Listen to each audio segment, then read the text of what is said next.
En este material vamos a discutir algunos conceptos e ideas claves para la planificación de experiencias de aprendizaje en entornos virtuales. Primero es importante recordar algunos conceptos claves que nos van a permitir enmarcar mejor la planificación de las experiencias de aprendizaje en cualquier contexto virtual. La educación a distancia ha sido definida por diferentes autores. En estas definiciones recordamos que esta modalidad de educación tiene como base los procesos de comunicación didáctica guiada y que pueden darse en diferentes tiempos y espacios. Además nos recuerdan que es un proceso dialógico que se desarrolla con mediación pedagógica y que hace uso de diferentes recursos tecnológicos para facilitar la construcción de aprendizajes. Además recordamos que en esta modalidad el docente y el aprendiente no se encuentran frente a frente como sucede en la modalidad presencial, sino que se utilizan medios sincrónicos o asincrónicos para el desarrollo de la interacción y para el desarrollo de los procesos de aprendizaje en general. En el 2020 se retoma un concepto importante que es la enseñanza remota de emergencia, que hace alusión a un cambio temporal en la forma en que se realiza la instrucción, pero que se supone que cuando todo vuelva a la normalidad, los procesos van a retomar su modalidad presencial o híbrida. Esto es muy diferente a un curso virtual, en el cual todos los procesos se desarrollan mediante un entorno virtual. No solo se utilizan herramientas de comunicación y de organización de los recursos y materiales, sino que también todas las actividades se desarrollan en esta modalidad. Un curso virtual es muy diferente al aprendizaje remoto, ya que un curso virtual puede requerir entre 6 a 9 meses de preparación antes de su oferta. Un curso virtual tiene que estar totalmente planificado, diseñado y producido, por lo tanto finalizado antes de empezar a impartirlo.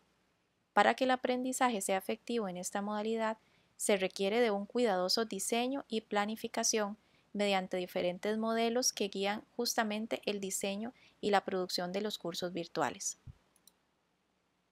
El entorno virtual de aprendizaje hace alusión al espacio educativo que se aloja en la web y que está conformado por diferentes herramientas que facilitan la interacción didáctica. Por lo tanto, funciona como un espacio de comunicación pedagógica que facilita tanto las actividades sincrónicas como las asincrónicas. La modalidad de las actividades que se desarrollan en procesos virtuales de aprendizaje pueden ser sincrónicas. Esto implica que coinciden en tiempo los participantes, mas no en espacio.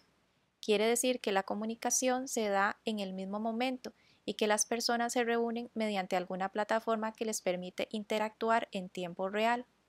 Las actividades asincrónicas no necesariamente los participantes coinciden en tiempo. Pueden realizarse en un periodo más largo de tiempo, como por ejemplo durante una semana. Para la planificación de cursos y lecciones para el aprendizaje remoto en general y también para los procesos virtuales, es necesario recordar que cuando se transforma algo que está diseñado para la presencialidad y se modifica a la virtualidad, hay que hacer un rediseño, un replanteamiento de los cursos, del proceso en general de enseñanza y aprendizaje. Esta transformación implica que el docente debe realizar un diagnóstico o análisis del contexto educativo particular de cada curso, para luego hacer una nueva planificación. Cuando esto no se realiza y simplemente se traslada lo que se hacía en la presencialidad a la virtualidad, por lo general surgen muchos problemas y el proceso no resulta ni significativo ni valioso para el estudiante.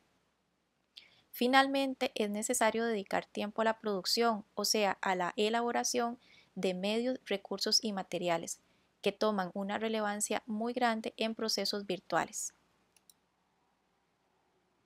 Ese análisis del contexto educativo implica hacer un diagnóstico de los diferentes elementos que entran en juego en el proceso de aprendizaje. Primero, debemos analizar y reflexionar acerca de los aprendientes, quiénes son, cuáles son sus formas de aprender, cuál es la cantidad de estudiantes con las que yo trabajo por grupo, cuáles son sus intereses, qué recursos tienen a su alcance o cuáles requerimientos especiales o individuales requieren. Además, es necesario también recordar cuál es la naturaleza del curso que estoy trabajando, cuáles son los contenidos que debo abordar, cómo es que se aprenden de una mejor manera esos contenidos. Y en un programa en general de una universidad o de una formación profesional, es necesario también preguntarse y recordar cuál es el propósito particular que tiene el curso que yo voy a dar dentro del perfil de egresado que se espera. Además, es necesario que yo sepa con qué recursos y tecnologías cuento, cuáles son los apoyos que tengo a mi disposición, cuáles son los medios de comunicación y organización que yo puedo usar con los estudiantes y, por supuesto, si tengo plataformas que son accesibles a ellos. Además, no puedo olvidar cuál es mi estilo de docencia, cuáles son mis competencias digitales, en qué aspectos tengo que mejorar, cuál es la disposición o carga de tiempo que tengo asignada para cierto curso. Todos estos elementos y la reflexión acerca de todos estos componentes me permiten como docente tomar mejores decisiones con respecto a las experiencias de aprendizaje, decisiones que sean viables y pertinentes. Construimos a partir de la didáctica las experiencias de aprendizaje y vamos armando nuestro rompecabezas. Empecemos por el aspecto más simple, que es la actividad. Se hace referencia a una acción puntual, como por ejemplo leer, extraer conceptos básicos, aspectos muy puntuales que facilitan o van construyendo justamente las técnicas didácticas. Estas técnicas hacen referencia a un procedimiento que busca orientar de una mejor manera cierto aprendizaje y una serie de técnicas me pueden ayudar a construir una estrategia didáctica, que es un conjunto de procedimientos que permiten llevar a buen término la acción didáctica, o sea, facilitar la construcción de aprendizajes y el logro de los propósitos que deseamos que los estudiantes alcancen. No debemos olvidar que es necesario tener claro cuáles son los productos de aprendizaje que pueden ser evidencia de ese proceso de construcción que los estudiantes han desarrollado. Generalmente ese producto de aprendizaje es lo que el estudiante entrega como evidencia y es lo que muchas veces nosotros evaluamos. Cuando yo uno todos estos elementos con el contexto, teniendo en cuenta las personas o los aprendientes desde una visión integral y compleja, con todos los elementos curriculares, tratando de orientar ese proceso hacia vivencias significativas y relevantes, es cuando yo logro construir experiencias de aprendizaje. Particularmente para los procesos virtuales de aprendizaje, podríamos resumir esa planificación en algunos pasos claves que nos van a permitir orientar mejor ese proceso que debe desarrollar el estudiante para lograr justamente la meta. Por lo tanto, la meta tiene que ser además mi punto de partida. ¿Cuál es el propósito o el objetivo que quiero lograr con los estudiantes? Esa meta es importante desglosarla en acciones puntuales. ¿Cuáles son esas acciones que el estudiante debe desarrollar para lograr esa meta? Cuando tengo claro esos dos puntos, puedo definir justamente cuáles son las mejores técnicas o la mejor estrategia didáctica para que el estudiante siga o logre esa ruta y pueda alcanzar el propósito establecido. Por ejemplo, si la meta es que el estudiante sea capaz de argumentar, puedo definir que para poder hacerlo, el estudiante primero tiene que conocer cuáles son los hechos de cierta situación, poder establecer los puntos fuertes o los puntos débiles o los pro y los contra de algo. Tiene que establecer una postura o definir una postura y tiene que ser capaz de defenderlo. Estas justamente son las acciones, las diferentes acciones que el estudiante tiene que lograr para el desarrollo o para alcanzar ese propósito. Cuando tengo definidas esas acciones, puedo seleccionar de una mejor manera la técnica o las estrategias didácticas que van a ayudar a ese estudiante a lograr ese propósito. Por ejemplo, en este mismo caso, un ensayo o un foro de debate que van a permitir al estudiante lograr esa meta de argumentar. Dentro de los procesos virtuales es fundamental que yo estime adecuadamente los tiempos y tenga en cuenta cuáles son las herramientas y los medios que tengo a disposición.